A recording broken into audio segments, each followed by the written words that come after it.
Olá! Está começando mais um Fronteiras da Saúde, o podcast do Núcleo do Combate ao Exercício Ilegal da Medicina, do CIMERS. Eu sou a Bruna Tertuliano. Eu sou a Mônica Berg.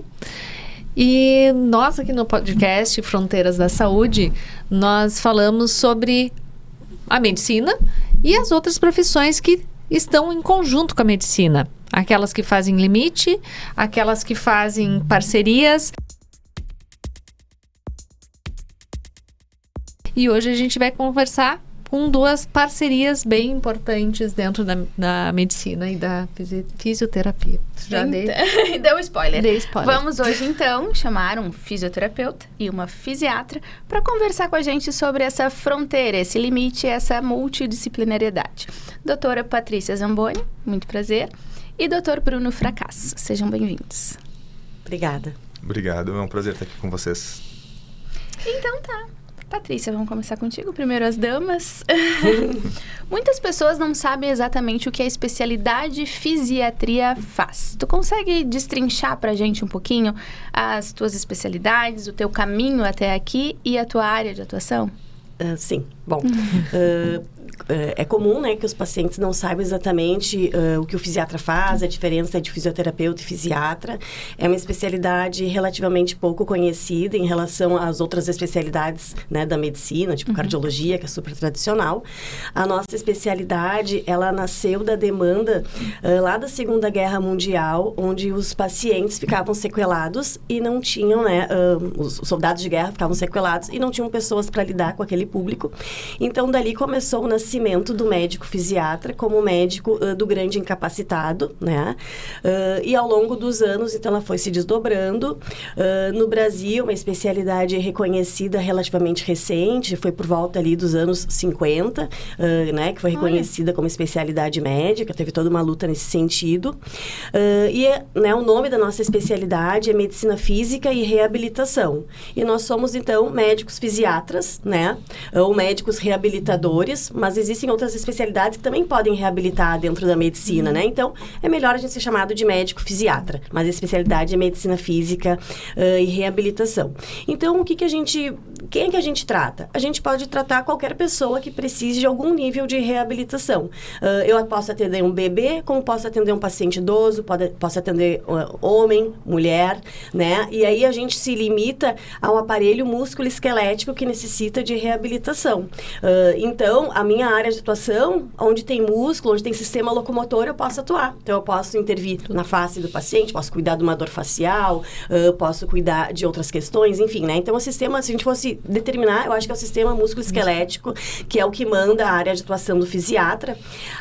Aí, dentro disso, a gente vai tratar, então, sequelas de paralisia cerebral, de AVC, de trauma raquimedular, de TCE, de AVC, de doenças raras, doenças neuromusculares, tudo que pode levar a algum grau de incapacidade física ou impactar na funcionalidade e qualidade de vida é onde atua o médico fisiatra. Então, respondendo um pouquinho a tua pergunta ali, e como é que a gente faz para ser médico fisiatra, né? Então, a gente faz 6 anos de medicina, depois a gente faz residência médica, igual a qualquer área, a gente faz prova, né, especialização, e aí são 3 anos de residência médica para medicina física e reabilitação. E aí, depois disso, a gente pode optar por um 4º ano, que demos as áreas de atuação mais específicas, que dentro da fisiatria a gente pode ter área de atuação em neurofisiologia clínica, que é para realizar exames como eletroneuromiografia, né? Ou a gente pode ter uma área de atuação em dor, que é mais recente, até então, quando eu estava na residência ainda não existia área de atuação em dor, isso surgiu posterior a isso. Dentro, assim, do nosso trabalho do dia a dia, né? O que a gente faz? A gente faz o que qualquer médico faz. A gente faz uma anamnese, a gente faz um exame físico bem feito, a gente conversa com o paciente, a gente faz uma hipótese diagnóstica e a gente tem uma conduta. E aí, essa minha conduta é que talvez modifique um pouquinho em relação às outras áreas da medicina, né? Porque a minha conduta, ela pode ser medicamentosa ou não medicamentosa. E aí, dentro do não medicamentoso, é onde a gente vai atuar com as outras áreas. Porque daí eu posso prescrever exercício físico e orientar que ele busque um educador físico. Eu posso dizer que esse paciente precisa fazer fisioterapia, eu posso dizer que esse paciente vai precisar de terapia ocupacional, de fono, de psico, de nutri, né? Então, para o paciente, que é um grande incapacitado, a gente vai auxiliar na coordenação dessa equipe de reabilitação, mostrando os caminhos, atuando em conjunto, vendo o paciente como um todo, para o fim maior, que é a qualidade de vida do paciente. Então, de uma forma assim, resumidamente, é isso que a gente faz no dia a dia. É um grande gerenciador ali do cuidado também, É um grande né? gerenciador do cuidado. Perfeito. E daí dentro disso entra a fisioterapia. Bruna, vou te pedir para falar, explanar um pouquinho como é que é a fisioterapia, como é que é a formação também, as atribuições e as áreas de atuação, por favor. Perfeito. Então, a fisioterapia se mistura muito à história junto com a fisiatria, né? A Segunda Guerra Mundial gerou muitas pessoas com amputações, necessidades daí da equipe de enfermagem de buscar estratégias para que essas pessoas fossem realocadas no convívio social e que pudessem, então, ter uma vida participativa. Nesse movimento, então, surgem os primeiros cursos de fisioterapia, mas que no Brasil só vai ser reconhecido a partir de 1969 como uma profissão de nível superior. Antes disso, o que deu o start para a fisioterapia no Brasil foi a epidemia de poliomielite, né? Onde pessoas de poder aquisitivo muito grande estavam expostos a essa situação, a grandes incapacidades. Então, houve toda uma movimentação social para que buscassem estratégias de ter essa melhora da funcionalidade. Então, no Rio de Janeiro, foi criado o primeiro curso de fisioterapia, então os primeiros fisioterapeutas surgiram lá. Depois, uma vanguarda, Rio Grande do Sul também, com Santa Maria, tendo escola muito tradicional, o IPA aqui em Porto Alegre também, e a profissão foi crescendo. Em 69, como eu disse, ela foi dada como, então, uma profissão de nível superior, reconhecida, então, a partir daí que nós, de certa forma, entendemos a profissão como uma profissão regulamentada no país. Hoje, a formação do fisioterapeuta, de acordo com as diretrizes curriculares, é uma formação de 4.000 horas aula no mínimo. Essas 4.000 horas aula, ela precisa ser distribuída entre atividades práticas e teóricas. Dentro dessas condições de práticas e teóricas, o aluno ele é obrigado a cumprir 20% dessa carga horária de estágio curricular final, onde esse fisioterapeuta vai para dentro de hospitais, clínicas, UBSs, dentro de empresas, de acordo com aquela universidade vai propor para aquele aluno, fazendo com que o fisioterapeuta saia da universidade com uma característica generalista. A partir daí, a fisioterapia hoje tem 16 especialidades reconhecidas, né? As duas que eu atuo, por exemplo, é a fisioterapia neurofuncional, onde nós trabalhamos em todos os distúrbios relacionados ao sistema nervoso, quer seja central ou periférico, e a fisioterapia do trabalho, onde eu atuo com toda a área de saúde ocupacional, que no meu contexto é muito voltado para a dor, que é onde eu caso a neurofuncional com a fisio do trabalho. Mas existem outras especialidades muito próximas à nômina da medicina, né? Que, de certa forma, é quem vem muito antes.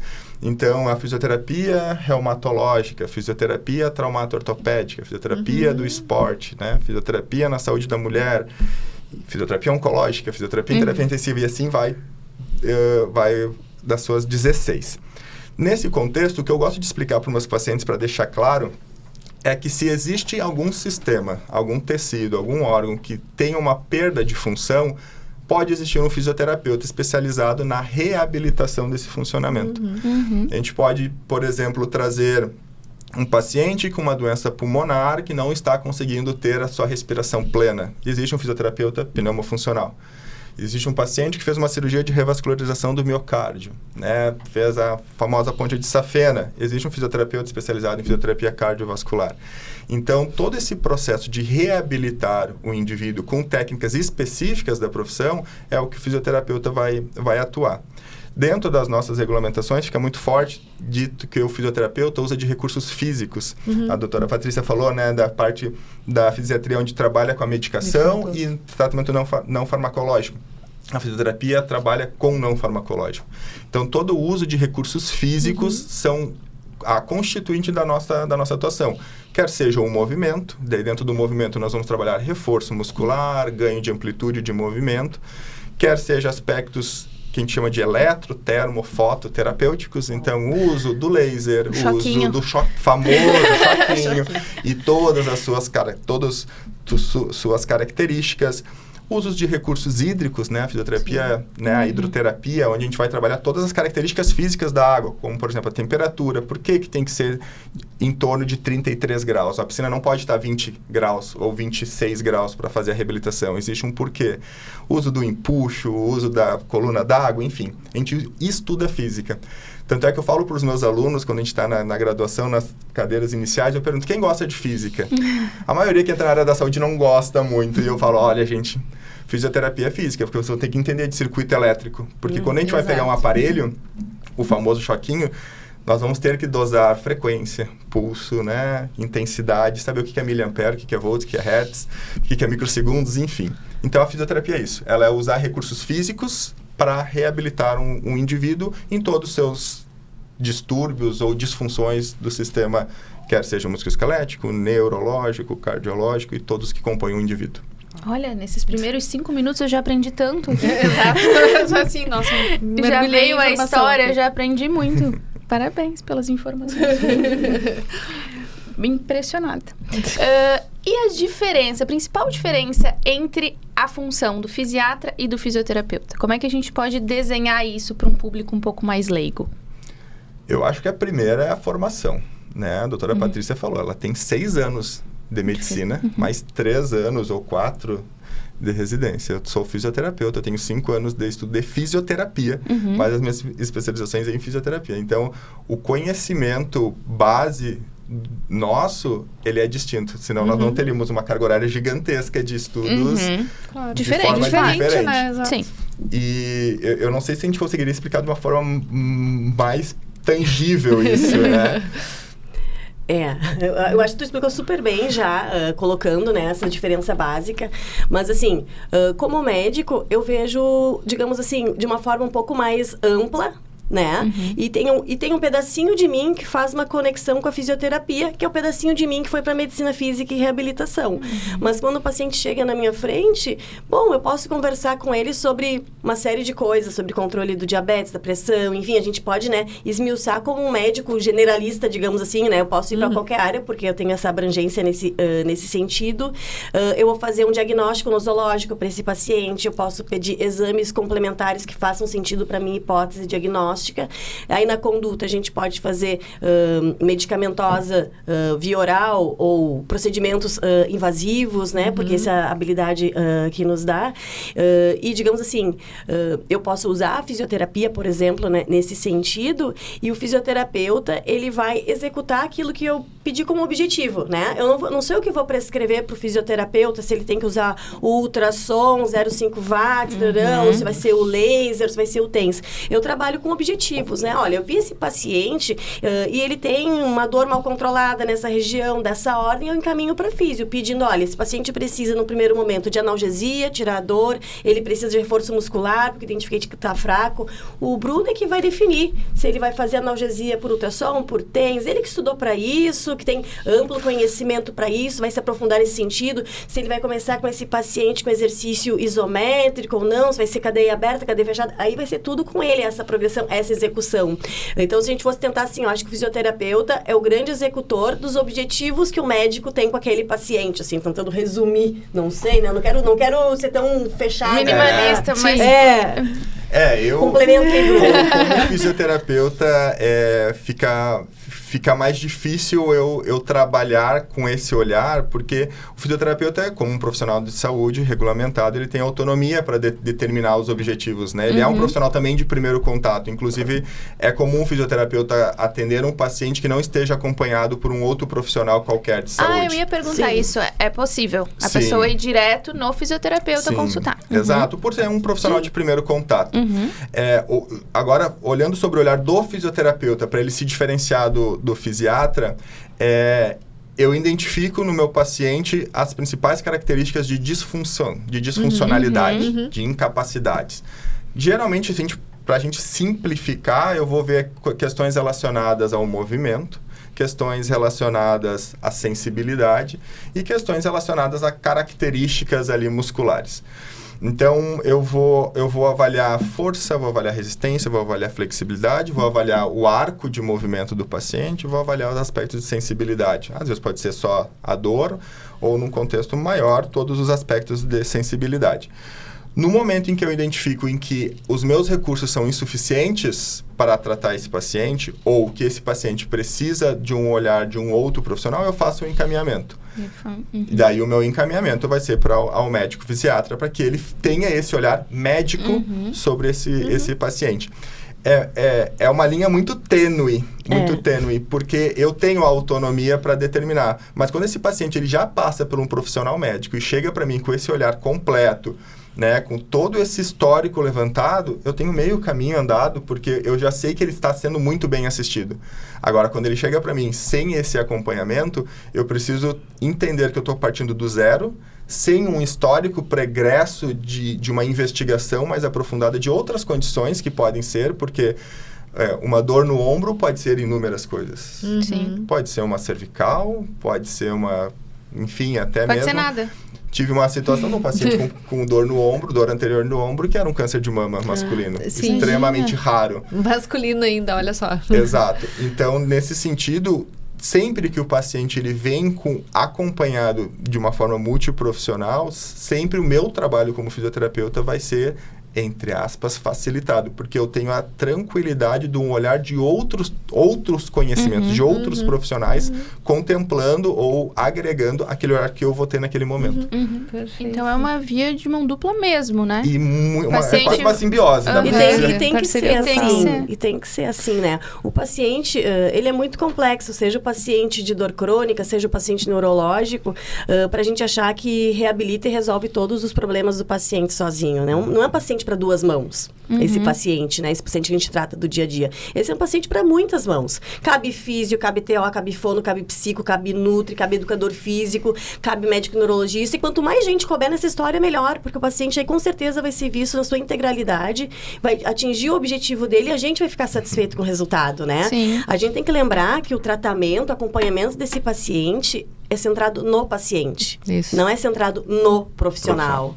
É a jornada do paciente. E, às vezes, infelizmente, a gente tem, né, pessoas com profissionais, né, todos nós somos humanos, que, às vezes, os seus egos são muito grandes. E aí, então, fica, né, a jornada centrada no profissional que acompanha e ele não consegue ver as outras demandas que esse paciente tem, não consegue fazer os encaminhamentos, não consegue trabalhar junto, não consegue discutir um caso, não consegue ligar para o colega, não consegue dar um retorno. E só quem sai perdendo é o paciente. Eu acho que isso é algo que também está acontecendo com a evolução das profissões também, né? Esse entendimento que existe um espaço para cada um, existe um cuidado que aquele profissional vai ser melhor nesta área, Com esse certeza. aqui vai ser melhor nessa outra área, que assim a gente consegue ver isso. Então, doutora Mônica, para mim o que fica mais claro é que quanto mais eu estudo, mais eu vejo o quão limitado eu sou.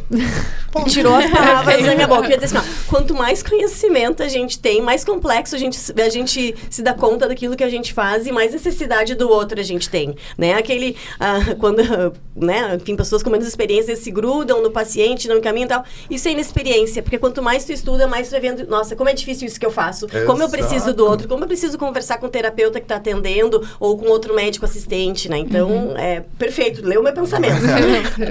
Então, somos o núcleo do combate ao exercício ilegal da medicina aqui no Simers e a gente vem percebendo, nós como núcleo Simers e também a comunidade em geral, que há aí uma disseminação de clínicas, protocolos e nessa vida online de Instagram que a gente vive, uma disseminação e uma propaganda de profissionais inadequados, inexperientes, inaptos a diversos procedimentos e vendendo e oferecendo esses procedimentos por aí. Me diz uma coisa, vocês estão lidando com essa realidade? Isso impacta a reabilitação do paciente? Está de fato acontecendo isso no cotidiano? Pode começar. Sim, eu vivenciei isso ontem com um paciente que me mandou um perfil de uma profissional que trabalha com quiropraxia e eu fui buscar toda a formação dela. Ela não tem formação em nível superior, né? Por exemplo, na fisioterapia, a quiropraxia é uma especialidade. Então, da mesma forma, né, que a doutora falou que estudou 6 anos medicina, mais 3 anos de residência em medicina física e de reabilitação, o fisioterapeuta estuda 5 anos de fisioterapia e mais 2 a 3 anos de quiropraxia. E existem profissionais, pessoas que acabam utilizando da técnica, titulando-se quiropraxistas sem ter essa formação mínima. Então, é muito, muito importante que as pessoas comecem a olhar para a sua saúde como algo extremamente precioso, como ela é. Eu brinco com meus pacientes, se tem um posto de gasolina que tu duvida da procedência da gasolina, tu não bota lá a gasolina, porque tu te preocupa com o motor do teu carro. Agora, se tu vê um profissional, por exemplo, vou dar um exemplo aleatório, né, com um valor de hora muito menor que o do mercado, tu acha que isso é uma vantagem para ti, te submete. Sim. Então, a gente dá mais valor para o motor do carro do que para a nossa saúde. Então, trabalhar com esse olhar crítico de investigar a formação. E se tu já tens um profissional que te acompanha de qualquer outra área.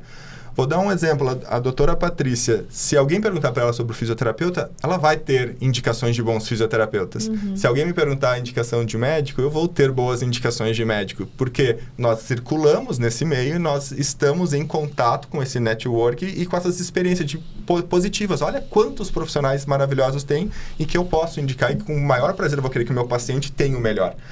Então, trabalhar com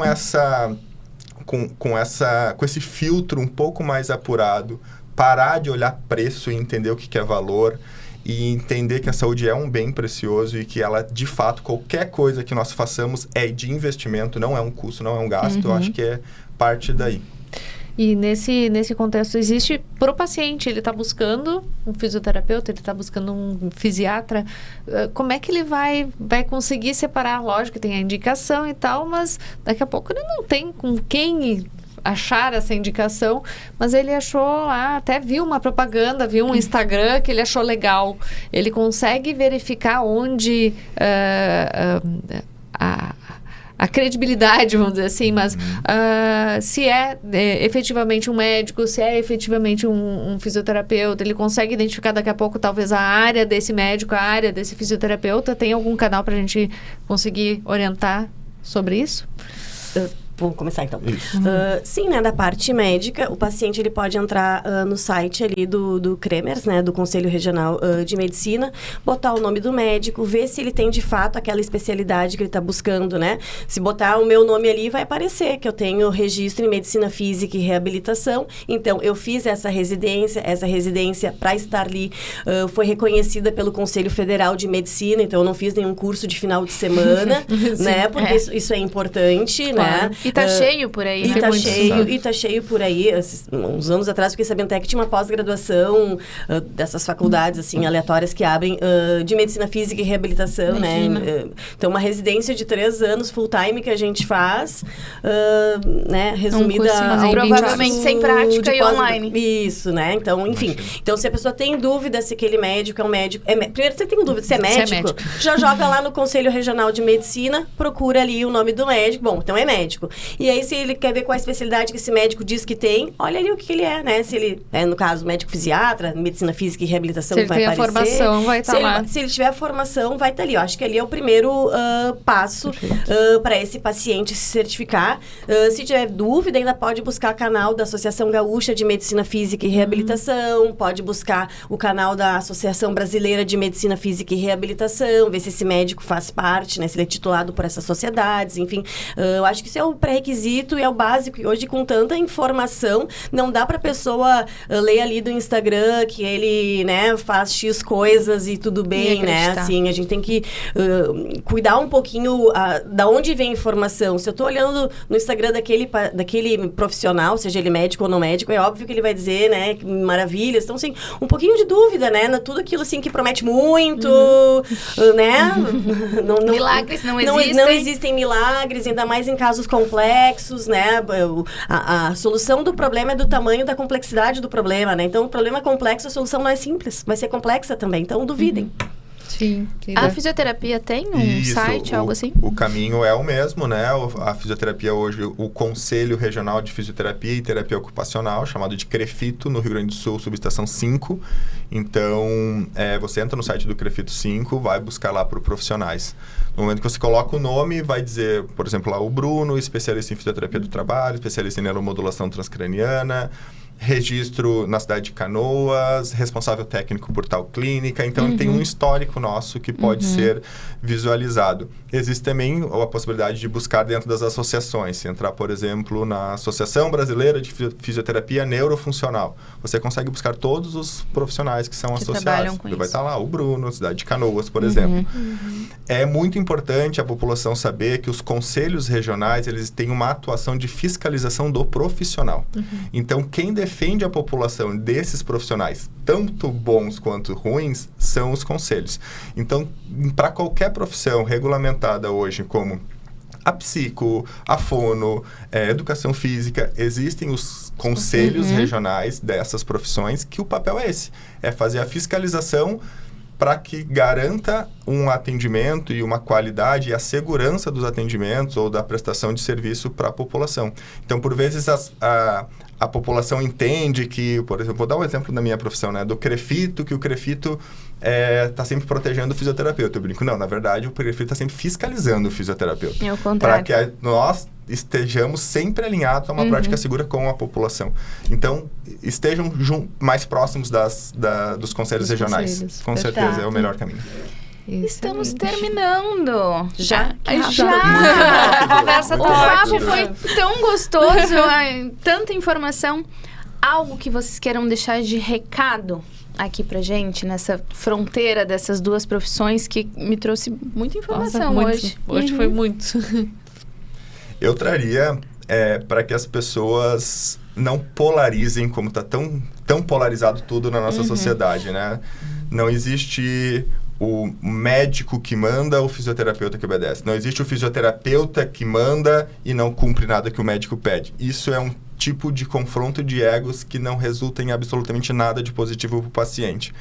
Se eu puder ofertar para o meu paciente os 9 anos de formação da doutora, mais os meus anos formados, sei lá, também vai dar 9 anos de formação. Vão ser 18 anos de conhecimento para atender aquele caso. Então, não polarizar, ser mais humilde, entender que quanto mais, como nós falamos, quanto mais a gente estuda, mais a gente entende que nós somos limitados e entender que o nosso principal objetivo é a saúde daquele indivíduo que nos buscou. Eu acho que é perfeita essa tua colocação. E até quando me chamaram aqui para vir para esse podcast, eu aceitei. Aí depois me dei conta, ai meu Deus, o que será que eu vou falar lá, né? Porque justamente eu acho que é isso. No meu dia a dia, eu falo isso com muita tranquilidade. Em nenhum momento eu confronto os outros profissionais. Eu trabalho junto. Quando a gente faz reunião de equipe, geralmente eu começo com os outros profissionais conversando e falando e discutindo o caso, né? É para somar, não é para dividir, não é para puxar, não é para rasgar. Não, é para a gente construir um cobertor conjuntamente para cobrir aquele paciente com todas as suas demandas, né? E eu acho que é isso. A gente tem que entender que existe paciente para todo mundo, né? A gente não precisa brigar pelo paciente. O paciente precisa do nosso cuidado integral, do que o Bruno é capaz de fazer, do que eu sou capaz de fazer, do que a Theo é capaz de fazer, né? Então, do que o médico, às vezes, neurologista vai estar junto. Assim, a gente não precisa brigar pelo paciente, a gente tem que sentar, olhar o paciente e construir junto. Todo mundo tem um pouco de conhecimento diferente, em alguns momentos vão se conectar. E acho que é isso que a gente tem que entender, né? E não precisa, no nosso caso aqui, vamos colocar bem especificamente, a gente torcer a cara pra ter que falar um com o outro. Que isso, gente? Se eu chego num lugar, a pessoa já me torce a cara, eu digo, esse não é um profissional legal, tu entendeu? Porque eu tô sempre disposta a conversar, sentar junto. Eu aprendo muito com os terapeutas que eu trabalho e já aprendi muito, né? Às vezes os residentes perguntam, tu sabe fazer tal coisa? Sei, aprendi com o TO. Né? Sabe fazer coisa? Sei, aprendi observando o atendimento da físio, assim. Porque é isso, a gente aprende muito um com o outro e tenho certeza que eles também aprenderam alguma coisinha comigo, né? Então é isso que a gente tem que focar. Trabalhar conjuntamente, esquecer as polarizações. Às vezes, coisas do passado acontecem em função de inseguranças, de necessidade do mercado, né? Então, assim, a gente sabe que tudo isso gera, né, uma certa insegurança, assim, se a gente pegar hoje, chegar da IA, né? A gente tem alguns setores também assim, meu Deus, como é que vai ser e tal. Depois a gente vai aprender a conviver junto, a gente vai se reorganizar. E eu acho que é isso, né? No passado, talvez, tivesse alguma polarização nesse sentido, porque era uma insegurança, a gente não sabia muito bem até onde é que ia. Hoje a gente viu, né? A gente anda numa faixa estreita, junto, lado a lado, em prol do paciente, e todo mundo se complementa nesse conhecimento. Perfeito, excelente. Estamos todos numa fronteira Bem em na prol do fronteira paciente, mesmo. então.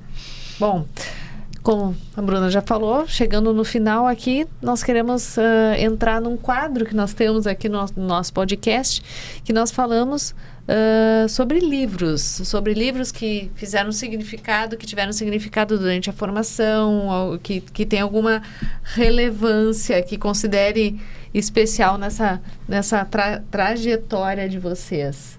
Então, a gente criou Alguma dica? um tipo de um clube do livro aqui, né? Um clube do livro para a gente ter troca de conhecimento na literatura também, né? Então, gostaríamos que vocês indicassem para quem está nos assistindo algum livro que foi importante, que participou da trajetória, enfim. Bom, então eu vou começar. Pode ir lá. Tá. Então, né, o que me ocorreu agora que foi o livro Se a Disney Administrasse o Seu Hospital. Foi um livro que impactou. Eu li ele durante a pandemia, né? E traz uma série de reflexões, porque todo mundo sabe, né? O modo Disney de encantar, né? Quando está naquele ambiente. E a gente pode trazer isso e deve trazer isso para a área da saúde, né? Às vezes com coisas pequenas, ali o paciente está no meio de um hospital grande, perdido, né? Não sabe onde está o setor. Aí ele pede uma informação, tu diz, não sei, não é comigo. Não, gente, pode até não saber, que às vezes o paciente também não sei. Mas vamos levar esse paciente até quem saiba. Até quem sabe, vamos acolher esse paciente. Então, eu acho que é isso que esse livro me passou, né? O acolhimento, independente de qual o seu papel naquele local. Perfeito. Então, para mim, é um livro que, de certa forma, foi recente, né, das minhas leituras, mas que me fez olhar para o indivíduo e, para mim, de uma forma diferente, que é A Morte é um Dia que Merece Ser Vivido, ou algo parecido, na Cláudia Arantes.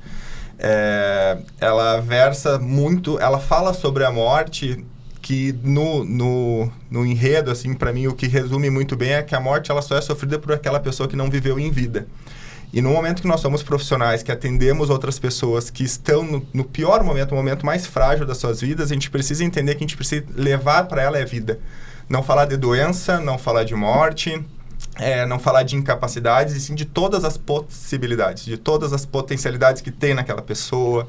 E isso, para mim, meio que mudou a chave, assim. Eu comecei a olhar, inclusive, para a morte como um desfecho que, óbvio, vai acontecer para todos nós, mas que eu me preocupo hoje de chegar lá tendo vivido, tendo tido boas experiências e sendo um portador de boas experiências para aquelas pessoas que passam por mim.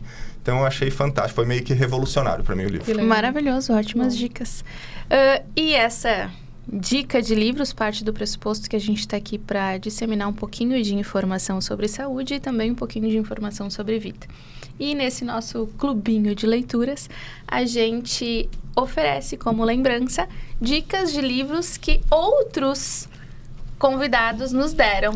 Que legal. Para que vocês legal. tenham essa lembrança e a gente muito gire bacana. essa roda de conhecimento de alguma forma. Nosso clubinho aqui. Nosso pequeno clubinho de Muito livros. obrigada, vai ser lido com muito carinho. Exatamente, vai ser lido com muito, muito carinho. E lembrando, eu acho que para mim fica como um marco na minha profissão participar desse podcast, de poder conversar de uma forma tão leve um assunto, como a gente fala, que às vezes é tão tenso, tão protetivo, né? É tudo que eu preciso falar, me protegendo daquilo que eu estou falando, ou de tudo aquilo que eu tenho que ouvir, me preparando para rebater. E, na verdade, foi um podcast, foi uma conversa muito, muito, muito amistosa e vai ficar uma lembrança fantástica e com certeza vai marcar minha carreira. Que bom, muito obrigada. Foi um papo maravilhoso. Queria agradecer demais vocês por terem vindo. Agradeço o convite. Foi informativo, muito bom. interessantíssimo. Muito obrigada. E encerramos, então, infelizmente. Se você quiser acompanhar, então, os nossos podcasts, as nossas próximas edições do Fronteiras da Saúde, fique de olho nas redes sociais do Simers, no Instagram, no YouTube. Até um próximo episódio.